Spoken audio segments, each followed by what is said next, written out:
Welcome back, old book nerd. Hello student, welcome back in Old Book Acad. Today I am going to discuss about translation.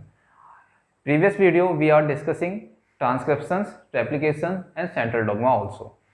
So in this topic, basically we are discuss translations. Okay, so what is the translation? Translation is a formation of proteins. In this topic we are discussing completed diagram basic study like you will see on board and here also. Actually theoretical जो हम पढ़ते हैं वो completely क्या होता है, कहीं ना कहीं हम भूल जाते हैं, तो इसलिए डायग्राम बेस्ड जो स्टडी है वो बहुत ही ज़्यादा इफेक्टिवफुल रहती है। तो चलिए इसको हम डायग्राम से समझेंगे और आपको ट्रांसलेशन का प्रोसेस आज के बाद फिर कभी भूलना नहीं पड़ेगा। क्लास को स्टार्ट करते हैं। सबसे पहले ट्रांसलेशन को मैं बता दूं कि होता क्या है। ट्रांसलेशन कुल मिला के आप प्रोटीन का इसमें क्या पढ़ते हैं, प्रोटीन का फॉर्मेशन पढ़ते हैं। ओके, प्रोटीन फॉर्मेशन होता है लाइक हम क्या बोल सकते हैं, जो एक लॉन्ग पॉलीपेप्टाइड चेन बनती है, ठीक है, पॉलीपेप्टाइड चैन जो बनती है उसी को हम क्या बोल देते हैं, प्रोटीन। ठीक है, तो जो लॉन्ग एक पॉलीपेप्टाइड चैन होती है वही क्या होती है, आपकी प्रोटीन होती है। तो ये प्रोसेस जो है काफी कॉम्प्लेक्स प्रोसेस है जो कि प्रोकैरियोट्स और यूकैरियोट्स दोनों सेल्स के अंदर होता है। तो हम यहाँ पढ़ने वाले हैं, सबसे पहले इसमें पॉइंट आता है कि एक्टिवेशंस ऑफ अमीनो एसिड्स। क्या होता है कि सबसे पहले एक्टिवेट होते हैं अमीनो एसिड्स, किस प्रकार से होते हैं वो देखेंगे। यहाँ पर है 20 type of amino acid participate in protein synthesis. जो 20 अमीनो एसिड्स हैं आपके, वो किस में पार्टिसिपेट कर रहे हैं, प्रोटीन सिंथेसिस। सिंथेसिस जो वर्ड है उसका मतलब होता है मेकिंग, मतलब किसी चीज का बनना। ओके, अब ये एक क्या है, इक्वेशन है, amino acid plus ATP. ATP क्या करता है, एनर्जी प्रोवाइड करता है, और ये कहाँ पाया जाता है, कहाँ से रिलीज होता है, तो वो आपको पता है, माइटोकॉन्ड्रिया। माइटोकॉन्ड्रिया क्या होता है, energy of house of energy कहलाता है। ठीक, तो एटीपी जो है ये आपका इस पूरे प्रोसेस में क्या कर रहा है, एनर्जी प्रोवाइड कर रहा है। दूसरी बात, amino acyl AMP enzymes complex plus PP की बात कर रहे हैं। ओके, तो अब ये जो है amino acyl MG to MG, ठीक है, आयन, और टीआरएनए सिंथेसिस। ओके, तो अब यहां पर हम डायग्राम को समझ रहे हैं। ये डायग्राम आप देख रहे हैं कि ये है क्या, देखिए ये जो है आपका डायग्राम, ये क्या है, amino acyl tRNA synthesis enzyme से। ठीक है, ये क्या है, बेसिकली एंजाइम से। ओके, और ये जो आपको राउंड रेड कलर का दिख रहा है, ये क्या है, अमाइनो एसिड से।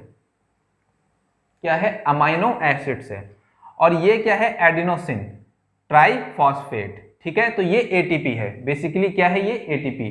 तो सबसे पहले होता क्या है कि जो अमाइनो एसाइल टीआरएनए सिंथेसिस जो है एंजाइम से, आपका अमीनो एसिड और एटीपी आके बाइंड करते हैं। क्या करते हैं, बाइंड करते हैं। जैसे कि आपको यहां दिख रहा है कि ये पहला स्टेप, पहला, और ये दूसरा। यहां पर क्या हुआ कि ये जो अलग अलग थे ये आके इसमें अटैच हो गया है। क्या अटैच हो गया, अमाइनो एसिड और आपका जो ये था एटीपी। बात यहां तक खत्म हो जाती है। एक्टिवेशन जो होता है आपका क्या कहलाता है, एक्टिवेटेड अमाइनो एसिड। ठीक है, प्रोसेस डन।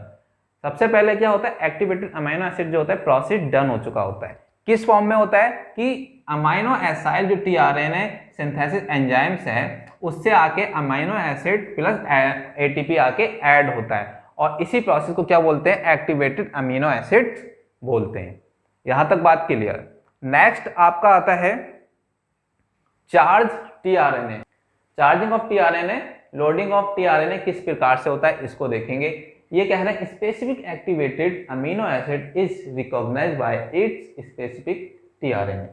कहने का मतलब यह है कि कोई भी स्पेसिफिक एक अमीनो एसिड जो है वो स्पेसिफिक टीआरएनए के साथ ही बाइंड करता है, अदरवाइज किसी भी ऐसे या किसी भी रैंडमली टीआरएनए के साथ बाइंड नहीं करता है। Okay, now amino acid attach to the amino acid attachment site of its specific tRNA. ठीक है, अमीनो एसिड क्या है, वो अटैच करता है इस अमीनो एसिड की स्पेसिफिक साइट पर। TRNA and AMP and enzymes are separate from it. ठीक है, वो जो है सेपरेट होता है जब वो दोनों जुड़ जाते हैं। ठीक है, अब इसको डायग्राम से देखते हैं। ये देखिए, जो भी बात उधर की गई है ये डायग्राम में शो हो रहा है आपका। यहां तक तो पहले पता लग गया कि एटीपी और अमीनो एसिड ऑलरेडी इसमें एक्टिवेट हो चुके थे, तो ये जो हो रहा था एक्टिवेटेड अमीनो एसिड कहला रहा था। लेकिन उसके बाद क्या होता है, टीआरएनए जो होता है वो आके इसमें बाइंड करता है। टीआरएनए बाइंड करता है और टीआरएनए और इसके बीच क्या बनता है, ये एक बॉन्ड है। ठीक है, ये क्या बॉन्ड बनता है। उसके बाद आपका क्या है, ये जो प्रोसेस है यानी एटीपी प्लस टीआरएनए आके जब ऐड हो जाते हैं, अटैच हो जाते हैं, बाइंड कर जाते हैं, तो ये जो होता है आपका चार्जिंग अमीनो एसिड कहलाता है। यानी अब चार्ज अमीनो एसिड यहां पर हो चुका है। उसके बाद क्या होता है, ये निकल के आ जाता है बाहर, निकल के आ जाता है बाहर। ओके, बाहर आ जाता है। अब यहां तक की बात आपको क्लियर हो गई होगी। अब हम बात कर रहे हैं, ये जो आपको डायग्राम दिख रहा है ये क्या है आपका एमआरएनए। एमआरएनए जो है वो आपकी राइबोसोम्स होता है। राइबोसोम्स में 2 यूनिट होती है, एक आपकी लार्ज एक स्मॉल। तो जो स्मॉल यूनिट है उसको राइबोसोम, स्मॉल यूनिट जो है उसको एमआरएनए क्या करता है, न्यूक्लियस से जब ट्रांसक्रिप्शन हो जाने के बाद रिलीज होता है बाहर, तो रिलीज होने के बाद वो क्या करता है, रिकॉग्नाइज करता है राइबोसोम्स की आपकी स्मॉल यूनिट को। और किस प्रकार से रिकॉग्नाइज करता है ये भी जरूरी जानना होगा हमें। एक उसमें क्या होता है, सीक्वेंस होता है, साइन डलगार्नो सीक्वेंस। अब ये साइन डलगार्नो सीक्वेंस जो होता है वो एमआरएनए के ही ऊपर होता है। ठीक है, एमआरएनए के क्या होता है, ऊपर होता है। और सीक्वेंस के ऊपर मैंने यहाँ पर रेड से वो कर भी रखा है आपके, ये GGAGG। ठीक है, ये जो आपका क्या है साइन डलगार्नो सीक्वेंस है। साइन डलगार्नो क्या है, एक वैज्ञानिक थे जिनके नाम पर ये सीक्वेंस का नाम रखा गया, क्योंकि इन्हीं ने इसको क्या करा था, सर्च किया था, यानी रिसर्च किया था। ओके, तो ये जो है इसकी स्मॉल यूनिट को क्या करता है, रिकॉग्नाइज करता है, और जो आपका एमआरएनए है वो वहां जाके क्या करता है, अटैच हो जाता है।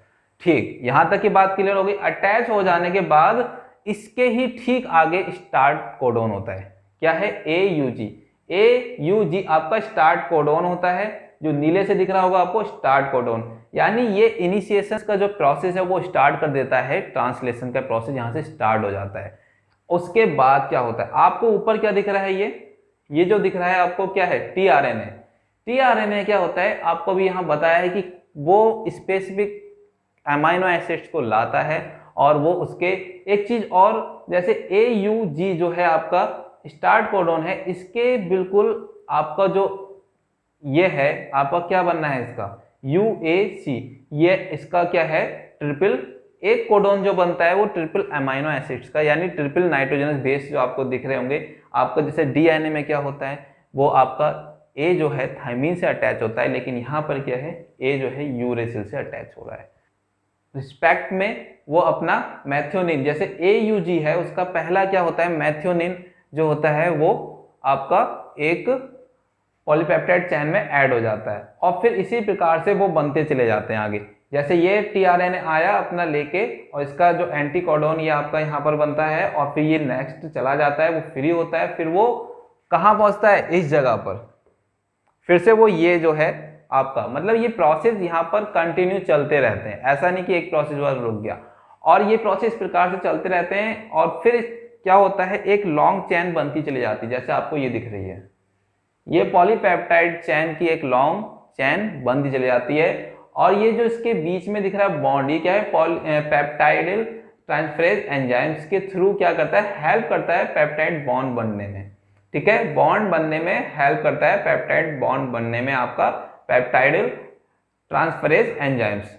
ठीक, क्लियर। तो ये चीज है, और ये क्या है, राइबोसोम है, ये टीआरएनए, ये टीआरएनए का आपको एक डमी दिखाई गई है यहाँ पर, यानी, और ये एक प्रकार से जो इसका आपका जो इसके रेफरेंस में बनना है, A की जगह U और U की जगह A और G की जगह C कोडोन। ठीक, ये mRNA है, और ये साइन डलगार्नो जो सीक्वेंस है जिसके हेल्प से जो स्मॉल यूनिट है राइबोसोम्स की, वो mRNA उसको पहचानता है, आफ्टर जब रिलीज होता है न्यूक्लियस से।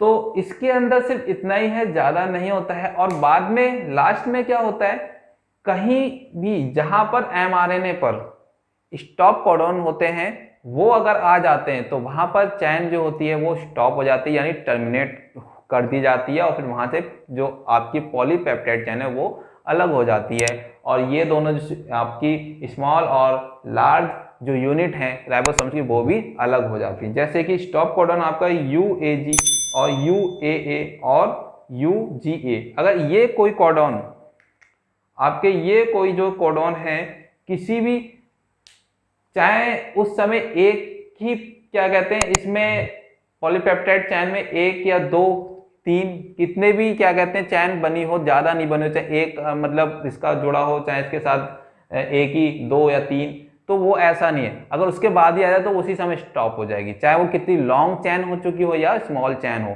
तो कुल मिला के वो वहीं पर स्टॉप हो जाती है।